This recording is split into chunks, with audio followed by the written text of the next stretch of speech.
주시옵소서. 성령님 친히 주관하시고 인도하여 주옵소서. 사모합니다. 기대합니다. 역사하옵소서. 감사합니다.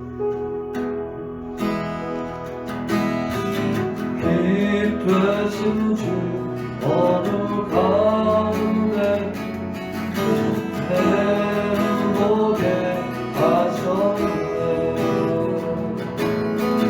예배하에 선한 받으시고 찬송하리 되셨네. 나 주를 경배하리 엎드려 절하 고백해 주 나의 하나님 사랑스러운 주님 존귀한 예수 아름답고 놀라우신 주 아멘. 주님 높임을 받으소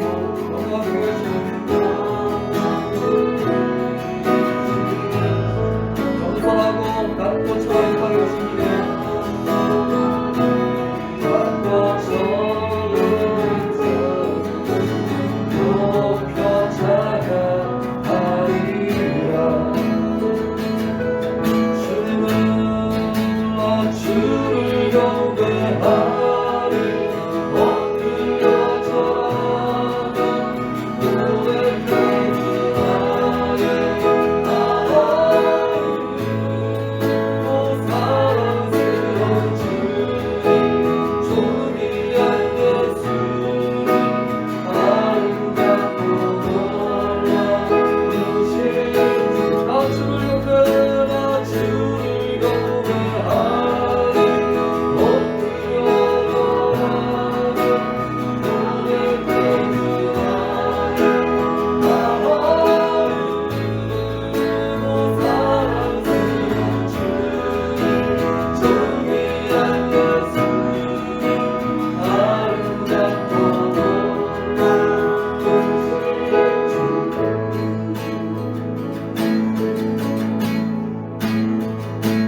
알 수 없네 주의 은혜 내 죄를 주신 자가 알 수 없네 주의 은혜 내 죄를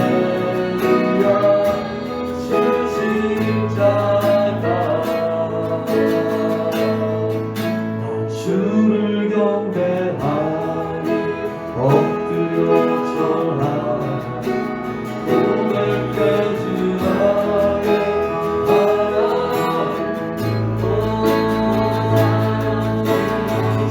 주님 존귀한 예수님 아름답고 놀라우신 마지막으로 고백합니다. 나 주를 경배하리 엎드려 절하며 고백해 주 나의 하나님 오 사랑스러운 주님 존귀한 예수님 아름답고 놀라우신 주 마음이 어둡고 괴로울 때 마음이 어둡고 괴로울 때 주님 나 생각해요.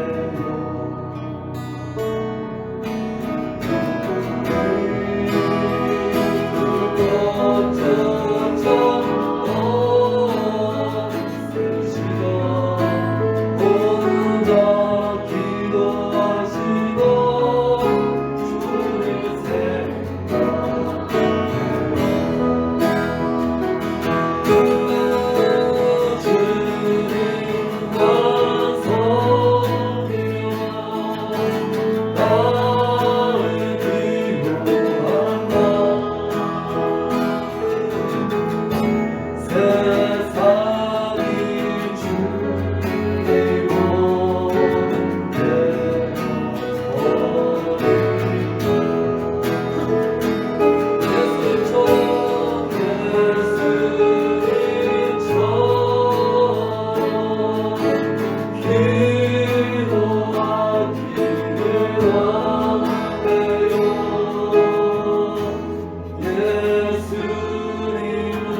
위하여 홀로 가신 길 걸음걸음마다 흘리신 그 피가 나의 더러운 죄 사하셨네.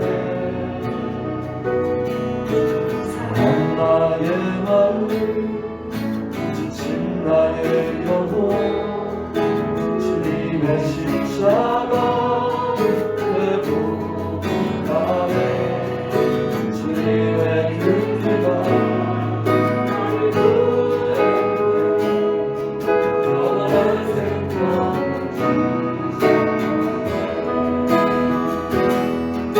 나의 대하네. 그 피의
할렐루야. 우리를 위해서 이 땅에 오셔서 기꺼이 십자가 지시고 우리의 죄를 사하시고 우리를 죽음에서 해방하신 놀라우신 주님의 사랑과 그 능력을 찬양합니다. 하나님, 저에게 우리들을 다시 불러주셔서 감사합니다. 주님 없으면 살 수 없어서 주님 앞에 나왔습니다. 하나님, 주님은 우리의 호흡이시오 우리의 양식이십니다. 하나님, 이전에 우리 가운데 충만히 임재하셔서 우리 한 사람 한 사람 만나주시고 주님 만나는 그 놀라운 증거와 능력으로 우리가 안에 놀라운 기쁨과 주님의 큰 은혜와 주님의 영광스러움이 우리를 덮을 수 있도록 역사하시고 축복하옵소서.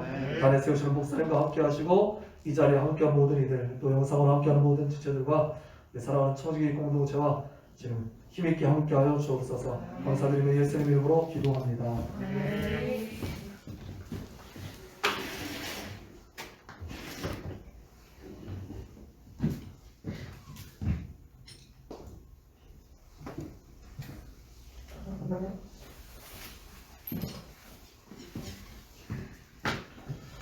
함께 보실 하나님의 말씀 디도서 1장 10절에서 16절까지입니다. 디도서 1장 10절에서 16절까지입니다. 성경 디도서 1장 10절에서 16절까지.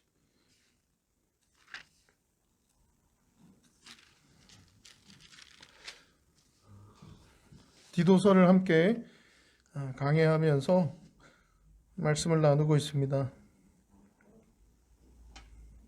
10절에서 16절까지 제가 한 절 여러분이 한 절 함께 교독해 보겠습니다.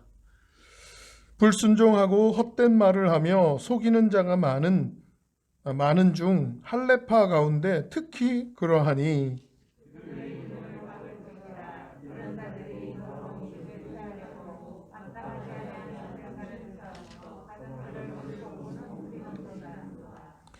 그레데인 중에 어떤 선지자가 말하되 그레데인들은 항상 거짓말쟁이며 악한 짐승이며 배만 위하는 게으름뱅이라 하니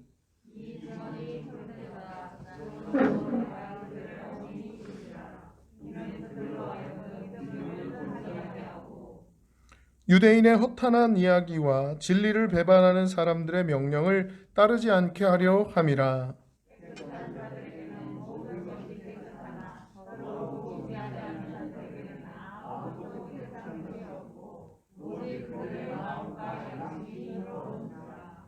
그들이 하나님을 시인하나 행위로는 부인하니 가증한 자요 복종하지 아니하는 자요 모든 선한 일을 버리는 자니라. 아멘. 말씀 제목 한번 따라해 보겠습니다. 믿음을 온전하게 하라.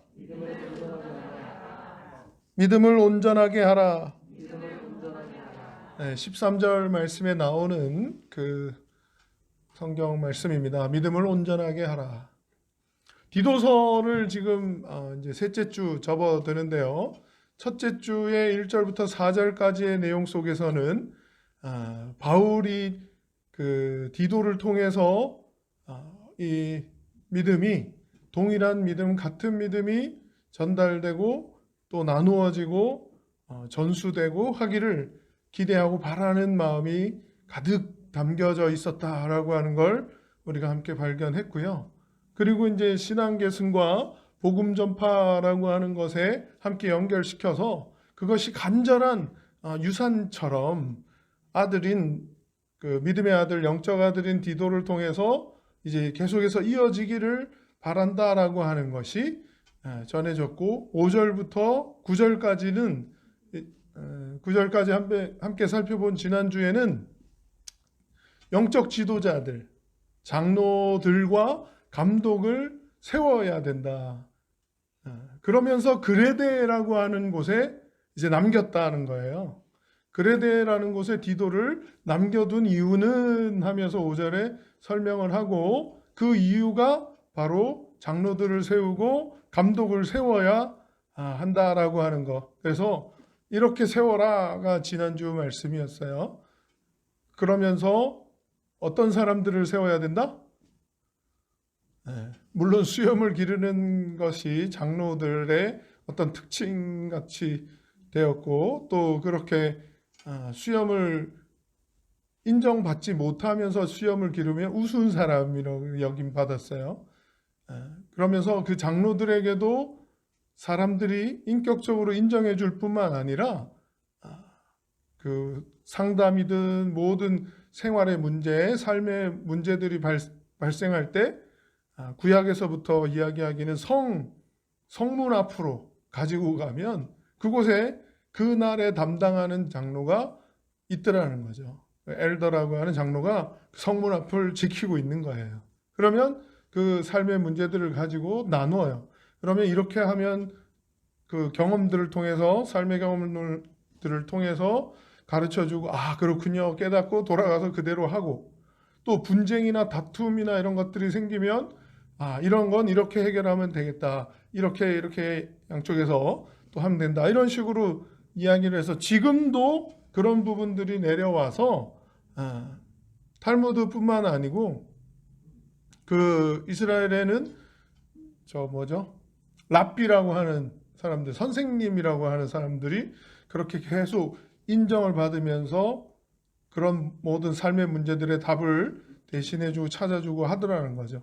그리고 감독이라고 하는 건 그런 인격적인 부분과는 좀 다르게 행정적이거나 기능적이거나 이런 과정들, 절차들을 잘 알고 있어서 어떤 진행되는 거나 순서들이나 이런 것들을 가르쳐주고 알려주고 그리고 훈련시키고 교육하고 하는 부분들을 맡아서 관리하고 감독하는 부분들을 담당하는 영적 지도자들이었다는 거죠. 그러면서 이미 인격적으로 인정받는 장로들에 대해서는 이런 사람을 세워라 하는 게 짧았어요. 그런데 감독에 대해서는 좀 길었죠. 인격적인 부분이 아닌 기능적인 부분으로 인정을 받는 지도자들이다 보니까 이런 부분들을 살펴서 세워야 된다라고 하면서 감독들에 대한 부분은 오히려 더 많았고요. 9절에 가서는 이제 그 장로들이나 감독들이 담당해야 되는 일을 딱 표현하고 있는 부분이 있었어요. 9절 말씀 한번 볼까요? 찾아놨는데 9절 다 같이 한번 보겠습니다. 시작. 믿은 말씀의 가르침을 그대로 지켜야 하리니 이는 능히 바른 교훈으로 권면하고 거슬러 말하는 자들을 책망하게 하려 함이라. 등장하고 있는 건 말씀을 가르치는데 그 말씀 가르침 그대로 자기도 지켜야 되는, 지킬 줄 아는 사람이 또한 가르칠 수 있고 가르치는 것으로 그치지 않고요. 바른 교훈으로 어떻게 해요?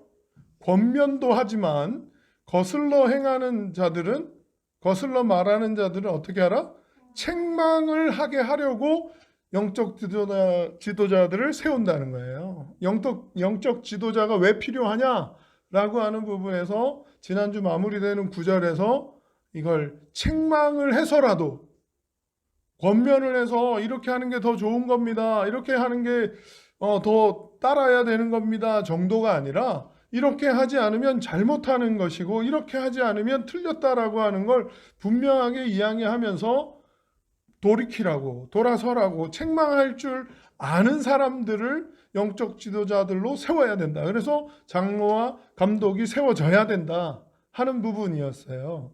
그러면서 이제 오늘 본문 10절부터 16절이 이어집니다. 그러면서 1장 전체가 이제 완성이 되는데요. 이제 등장하는 10절부터는 글에 대해 형편과 상황과 글에 대해 현실적인 문제들이, 디도가 직면하게 되는 그 문제들이 있을 거라는 거예요. 등장을 하는 거예요. 10절을 보니까 불순종하고 헛된 말을 하고 속이는 자가 많은 중 할례파 가운데 특히 그러하니, 이렇게 이야기하니까 책망할 것이, 바른 교훈으로 권면하고 책망할 것이 연결되는 부분이 조금 이상하게 잘 뭐지 하는 부분이 있을 수 있겠는데 12절을 먼저 한번 가보겠습니다. 그러면 어떤 상황이 등장하냐? 그레데인 중에 어떤 선지자가 말하되 그레데인들은 항상 거짓말쟁이며 악한 짐승이며 배만 위하는 게으름뱅이라 하니, 이렇게 다른 사람의 말을 인용을 해서 그레데인에 대해서 설명을 하는 거예요. 이건 바울이 디도한테 편지를 쓰고 있는데 바울이 그레데인들에 대해서 평을 하는 게 아니라 다른 사람이 그레데인들에 대해서 이렇게 평하는 내용을 가지고 와서 인용을 하면서 디도에게 설명을 하는 거예요. 자, 그레데인들은 누굽니까?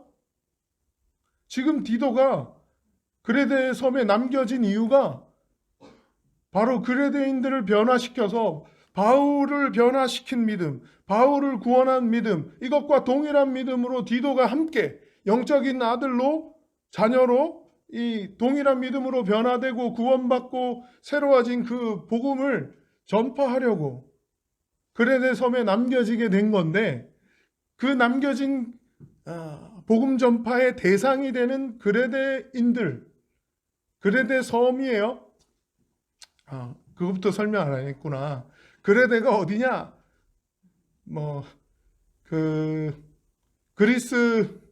그리스 지도가 있고요.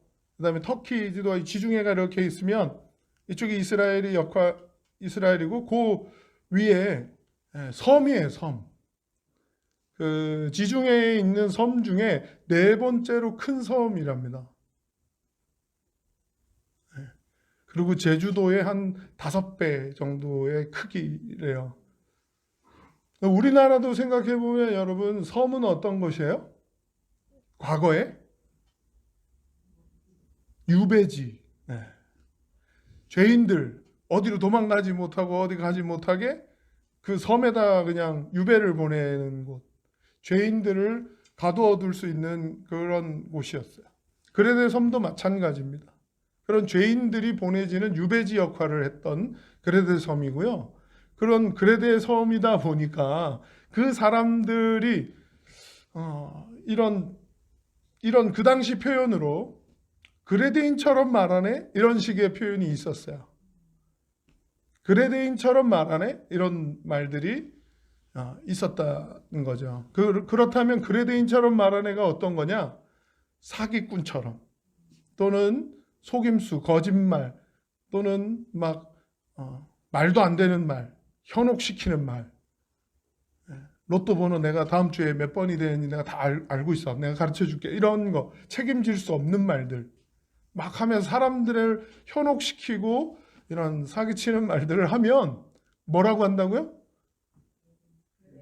그레데인처럼 말하네? 이렇게 했다고요. 그러니까 그레데인들이 그렇게 보통의 정상적인 인격으로 이렇게 대우받거나 인정받는 그런 시대가 아니라 오히려 죄인들이 갔던 섬에 살고 있던 사람들, 그러니까 유배지에 그 척박한 환경에 살다 보니 왔다 갔다 하는 유동적이기도 하겠고, 그러니까 신뢰하거나 이런 게 아니라 어떻게든 속여서 나는 이제 본토나 어떤 육지로 들어가야 된다라고 하는 그런 것들이 많이 만연해 있었는지 몰라도 그레데인들에 대한 평은 그렇게 좋지 않았다라는 것이고요.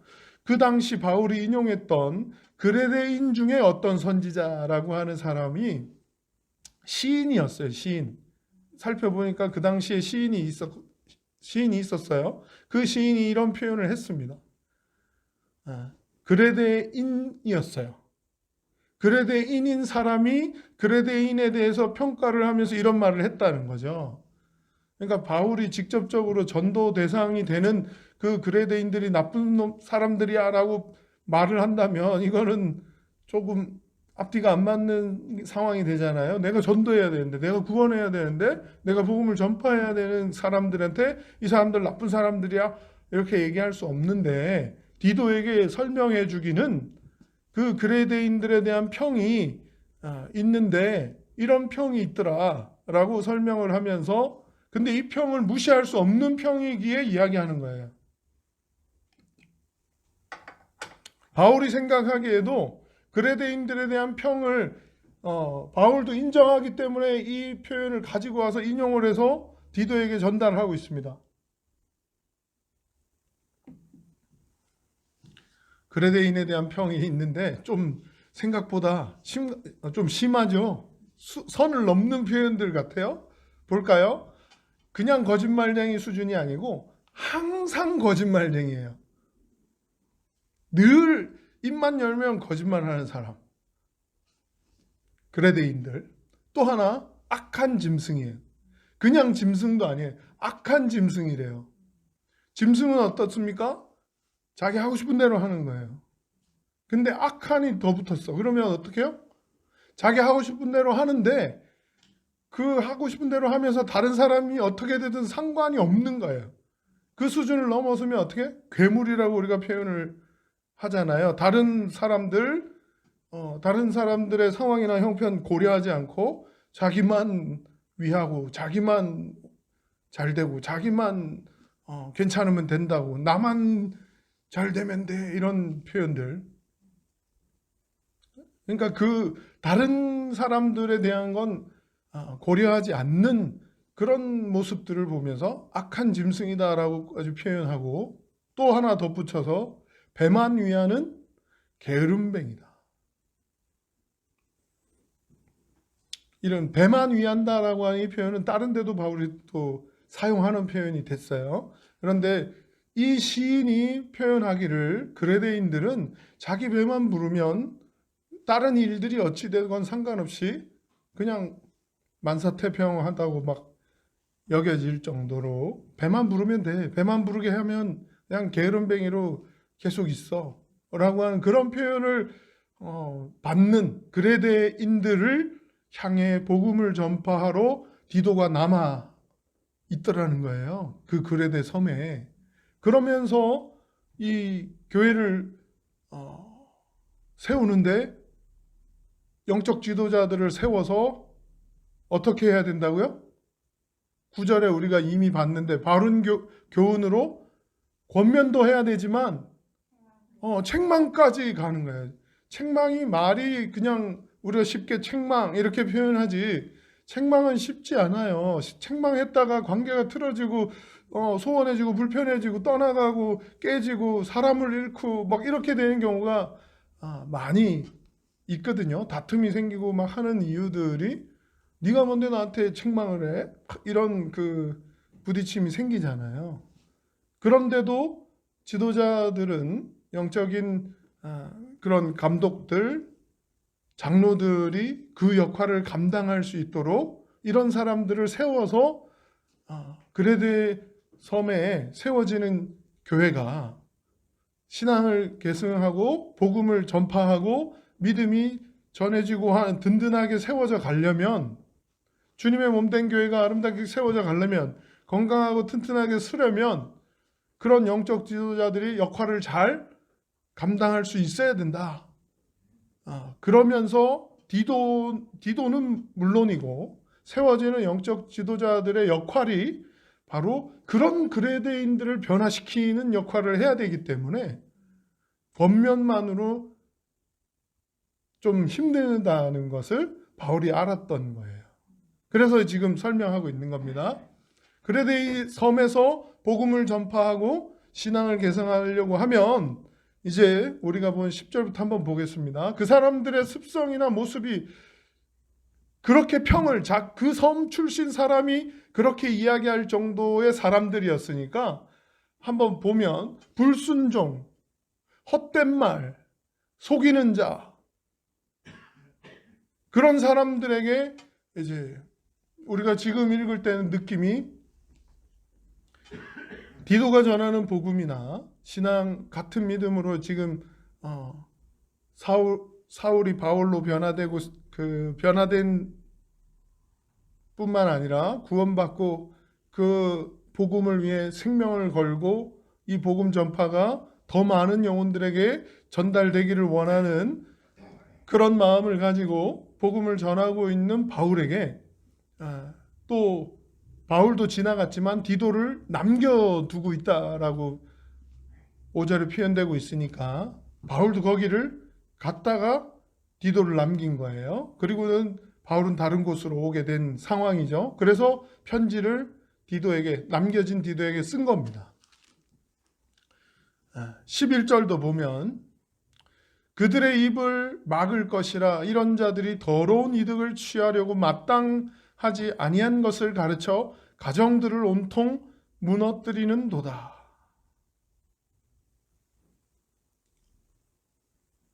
이 말씀을 우리가 읽을 때는 교회를 무너뜨리는 그런 거짓된 가르침이나 잘못된 가르침이나 이런 속이는 거 이게 떠올라지는 건 이단이 떠올라지더라고요. 그리고 지금 13절에 가서도 또 이야기합니다. 이 증언이 참되도다. 그러므로 내가 그들을 엄히 꾸짖으라.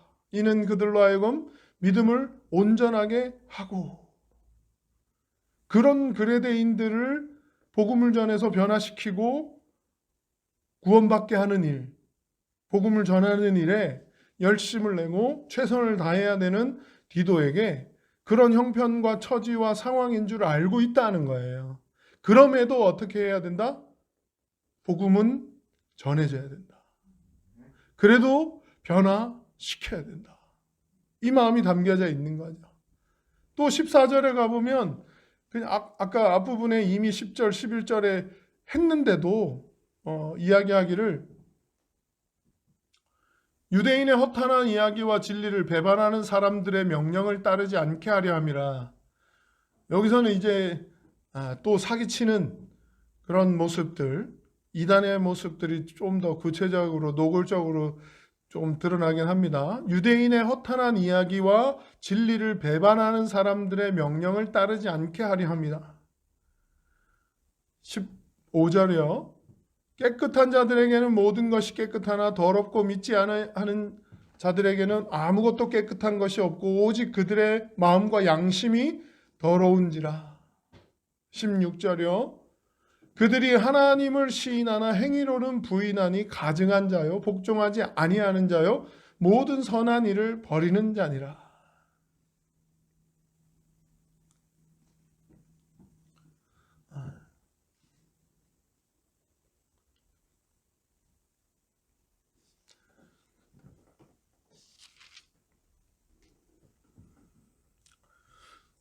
아까 우리가 읽었던 11절에 10절과 11절에는 할레파라고 하는 표현이 등장하고요. 이 뒤편에 가서는 15절에서는 깨끗한 자들에게는 모든 것이 깨끗하나 더럽고 믿지 아니하는 자들에게는 아무것도 깨끗한 것이 없고 오직 그들의 마음과 양심이 더러운지라라고 하면서 또 떠오르는 건 우리가 사도행전 지금 날샘을 하면서 보고 있는 베드로의 고넬료를 만나는 그 장면에 기도 시간에 환상을 통해서 어떻게 해요? 부정한 짐승이 내려왔는데 이걸 나는 정결하다 정하다 하는 짐승만 먹지 부정한 짐승 안 먹습니다 라고 거절을 계속 하다가 이게 하나님이 정하다 하는 걸 부정하다 하면 안 된다라고 하는 걸 깨닫는 순간 이방인에게도 부정하다고 여기던 이방인에게도 복음이 증거되고 저들도 정한 하나님의 자녀가 될 수 있는 구원받는 그런 복음의 확장이 복음 전파가 이루어져야 된다라고 하는 것을 베드로가 깨닫게 된다라는 걸 우리가 발견했잖아요. 그 장면처럼 15절에 어떻게 해요? 깨끗한 자들에게 모든 것이 깨끗하다. 하나님이 주신 것 모든 것이 깨끗하다. 라고 하는 그것과 더럽고 믿지 아니하는 자들에게는 아무것도 깨끗한 것이 없다. 라고 하는 걸 부딪힘이 있는 거예요. 할레파라고 하는 사람들과 부딪힘이 있고 또 음식이 부정하다, 깨끗하다, 정하다, 부정하다의 부딪힘이 있고 하는 두 장면이 우리가 발견할 수 있는 부분이고 16절에 이러한 사람들은 사기를 치는 사람들인데 이미 하나님을 시인하는 사람들이에요. 하나님에 대해서 부인하거나 없다거나 모른다 하거나 그런 게 아니라 하나님에 대해서는 시인하는 사람들이더라는 거예요. 그런데 행위로는 부인하더라 라고 하면서 가증하고 복종하지 않고 모든 선한 일을 버리는 사람들이라고까지 마무리를 짓고 있더라는 거죠. 그러니까 귀신도 알고 떤다라고 하듯이 그 하나님에 대해서 부인하지 않아요. 시인은 해요. 그런데 이단들의 특징이 우리가 10절도 지금 다시 보면 속이는 자, 불순종하는 자, 헛된 말을 하는 자 이런 거짓말쟁이일 수도 있겠죠. 표현할 때. 그러니까 이단에 대해서 잠깐 얘기를 해보고 계속 말씀 진행해 보려고 합니다.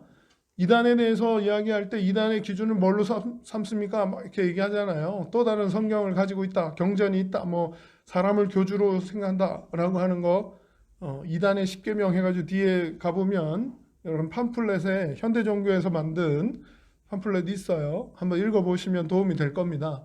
그런데 쉽게 얘기하면 세 가지만 이야기해보자면 첫 번째가 하나님으로부터 온 거여야 되는 거예요. 첫 번째가.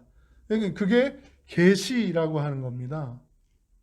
한번 따라해 볼게요. 계시, 조명, 그 다음에 윤리.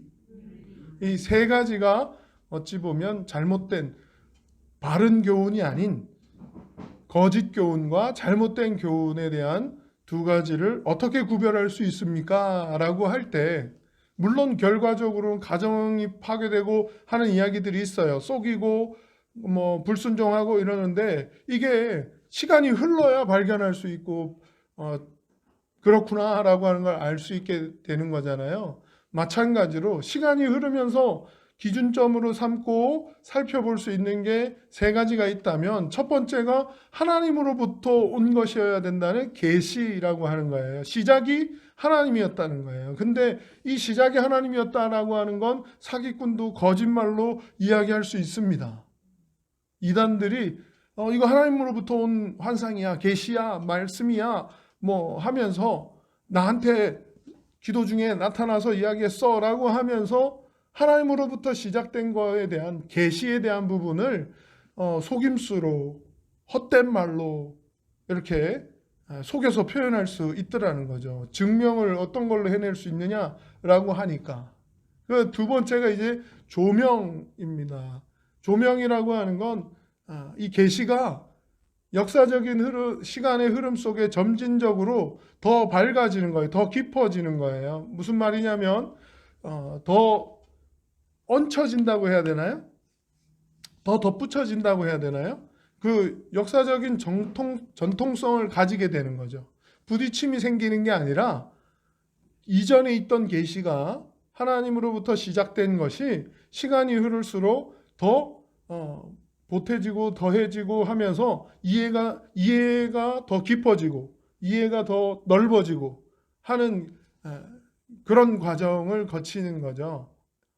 그러니까 조명이라고 하는 건 지금 우리가 다 계시다라고 하는 건 하나님의 말씀으로 계시는 이제 완성이 됐다는 거예요. 성경 말씀 66권으로 그 66권을 통해서 우리가 또 계시다라고 표현하지만 이건 계시가 아니라 조명입니다.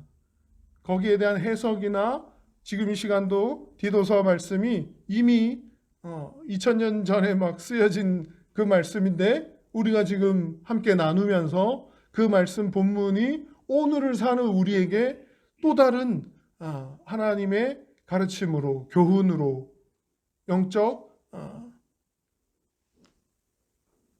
생명을 공급하는 양식으로 우리에게 주어지잖아요.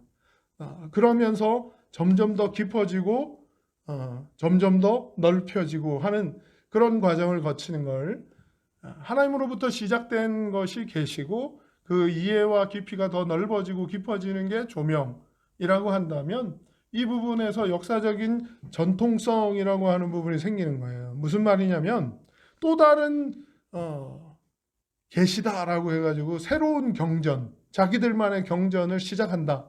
이러면 이단입니다.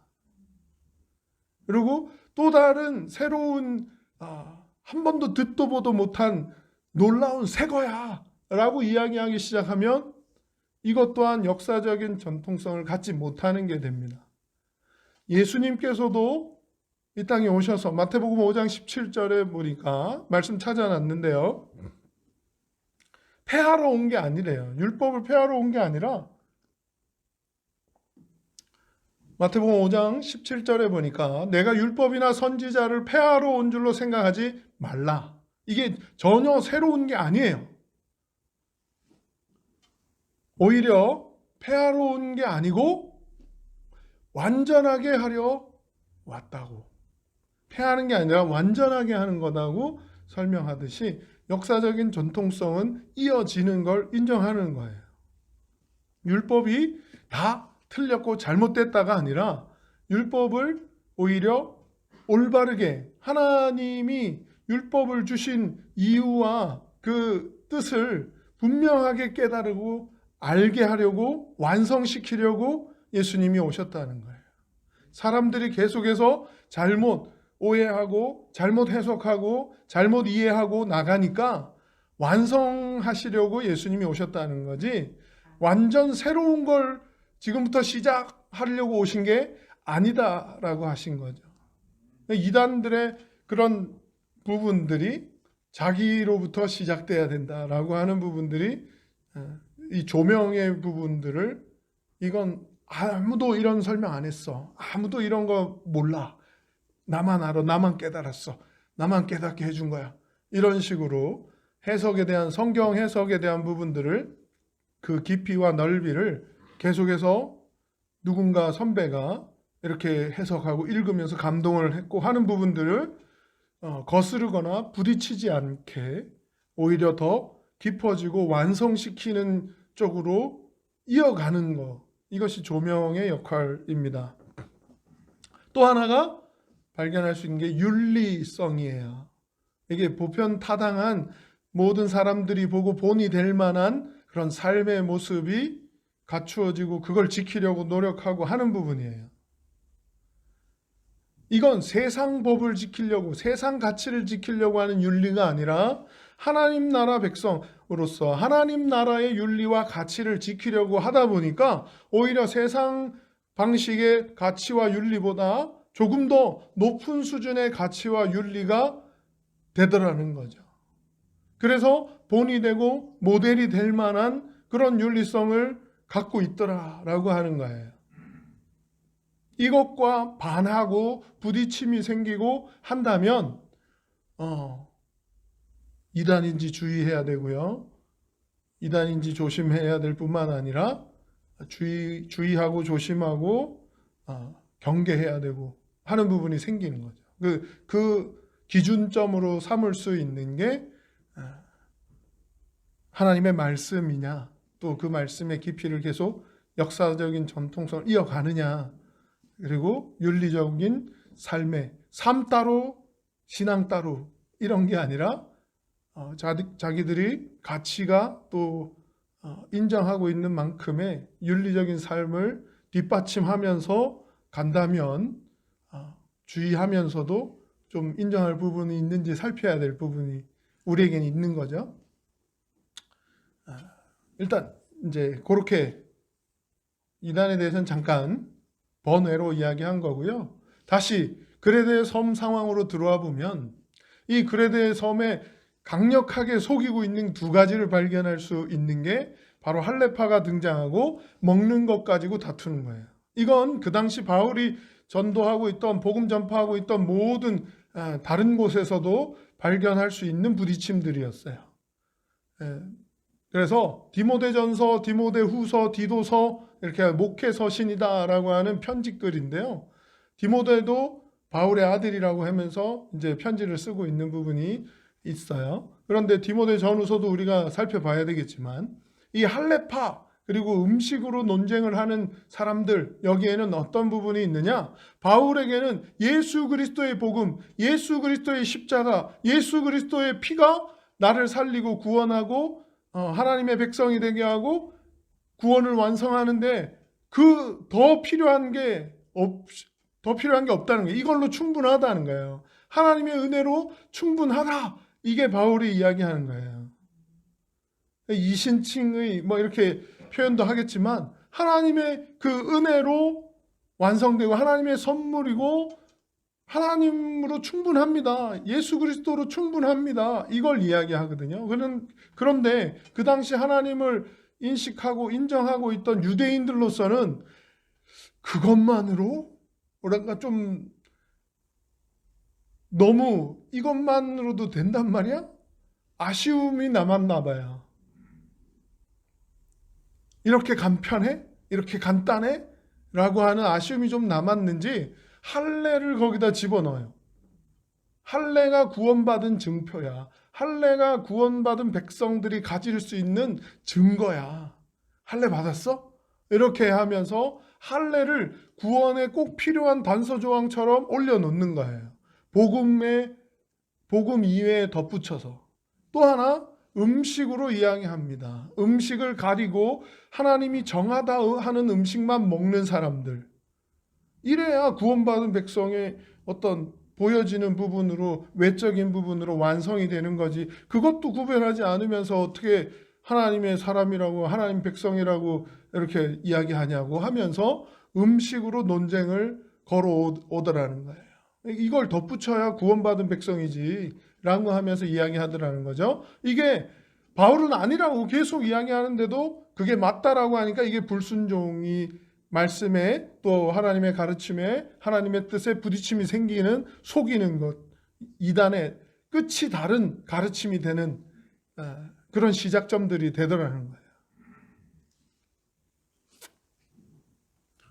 그러면서 그들에 대한 단호한 표현으로는 자, 이제 딜레마 같은 게 빠지는 거예요. 어떻습니까? 디도에게는 이 그레데 섬이 복음 전파의 또 전도 대상자들이고 구원에 이르게끔 이 복음을 전해야 되고 믿음을 더 온전케 해야 되는 대상들인데, 이들이 가지고 있는 우리 국민성이라고 해야 되나요? 그들이 가지고 있는, 그레데 섬 사람들이 가지고 있는 습성이 이미 속이는 자고 자기 배만 부르면 그만인 게으름뱅이고 안 좋은 건 다 갖고 있어요. 악한 짐승이고, 그런 표현까지 듣고 있는 그 사람들을 향해서 복음을 전파해야 되니까, 그래도 하나님은 사랑하시니까 때가 되면 돌아올 거니까 계속해서 기다려주면서 그래도 괜찮아 하고 다 받아주면서 복음을 전해야 되는, 끝까지 사랑을 실천하면서 그들을 품어야 되는 디도의 복음 전파의 입장. 또 하나, 이거는 잘못된 거다, 이건 틀린 거다 분명하게 가르쳐주고 권면하고 책망할 수 있는 데까지 나아가야 된다. 이 두 가지가 오늘날의 교회에도 공존하고 있는 문제점 같아요.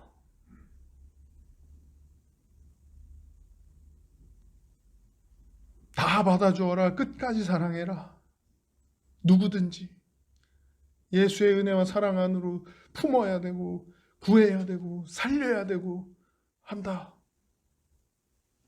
이거에 토를 달거나 부인하거나 잘못됐어 이야기할 수 없잖아요.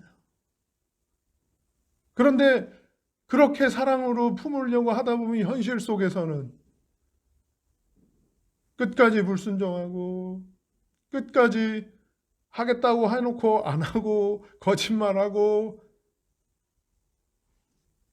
자기의 유익만 따지고 자기 유익만 챙기고 유불리를 따져서 이건 하면 나한테 좋은 거는 덥석덥석 나한테 불리하고 안 좋으면 언제 그랬냐는 듯이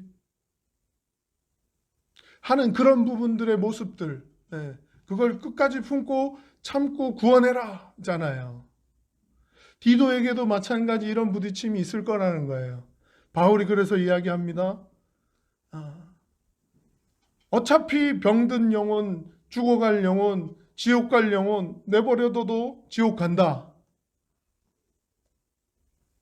끝까지 품고 사랑하고 섬겨서 구원시키려고 그렇게 아둥바둥 노력하면서 혼신의 힘을 기울여서 복음을 전파하고 신앙을 계승하려고 노력 안 해도 어차피 죽는다 라고 가만히 있다면 이건 하나님의 기대를 제대로 알지 못하는 어리석음이 됩니다. 그래도 전해야 된다, 그래도 살려야 된다가 하나님의 마음입니다. 이걸 바울도 알고 있고 같은 믿음을 품고 있는 디도도 알고 있는 거예요. 그런데 그 전해야 되는 현실은 너무 척박한 영적 상태를 가지고 있는 그레데 섬이었다는 거예요. 그래서 그 그레데 섬에서 어떻게 해야 아름답고 건강한 교회가, 튼튼하게 주님의 몸된 교회가 세워질 수 있느냐? 책망할 수 있는, 존경받는 영적 지도자들이 세워져야 된다라고 하는 거였죠. 그래서 책망까지 할 수 있어야 된다라는 거예요. 서두에 말씀드렸지만 책망은 쉽지 않은 거예요. 했다가 부딪히고 관계가 깨지고 틀어지고 결국은 사람을 잃게 되는, 그런 관계가 끊어지게 되는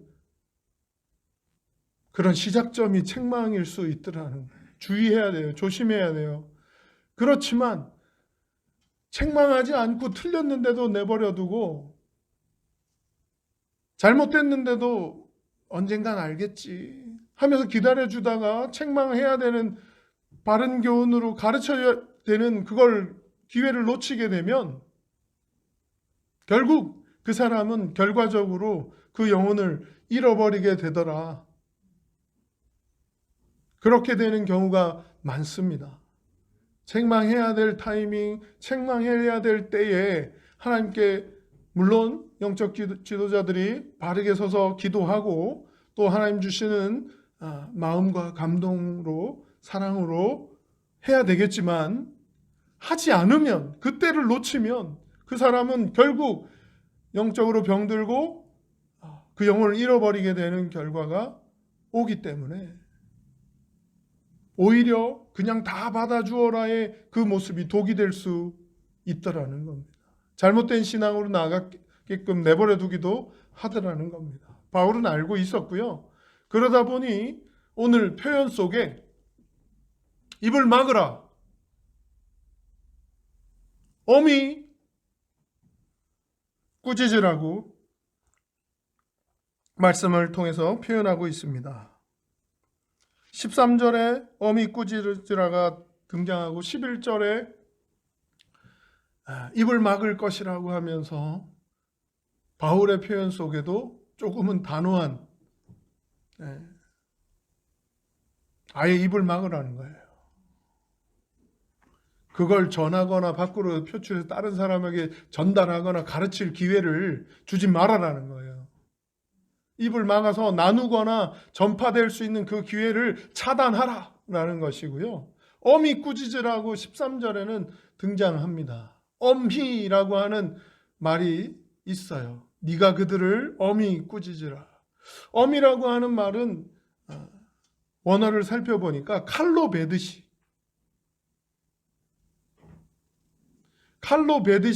꾸짖으라라고 돼 있어요.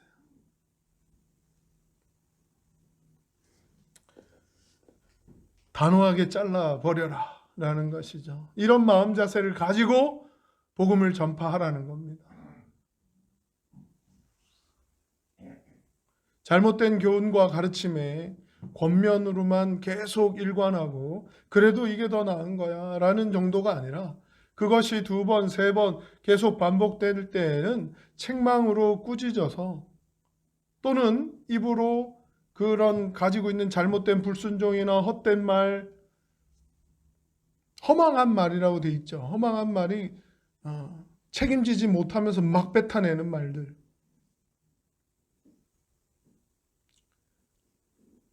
그런 걸 전할 수 있는 기회를 아예 차단해서 막으라는 거예요.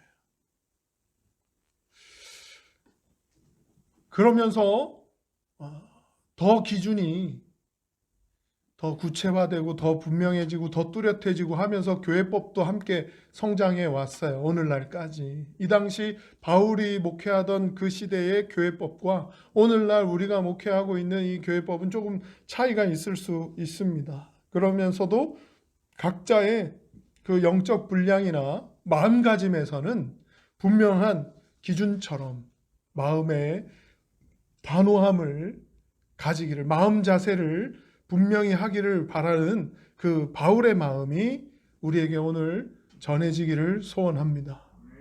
이것이 하나님 기준에서 분명히 잘못된 가르침이다 라고 하는 것이 느껴지는데도 그냥 품어야지, 계속해서 함께 해야지 라고 할 것이 아니라 권면을 해야 되고 책망을 해야 되는 그러한 시간이고 타이밍이고 때라고 여겨진다면 하나님께 기도해야 됩니다.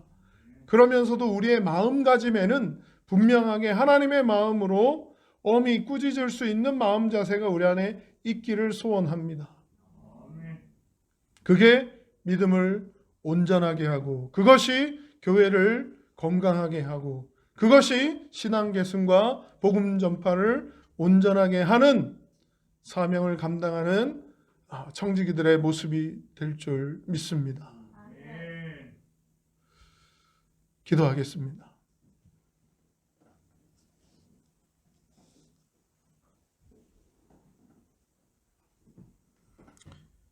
오늘 시간 받은 바 말씀의 교훈을 마음에 품고 오늘 날짜에 또 그 공동 기도죠.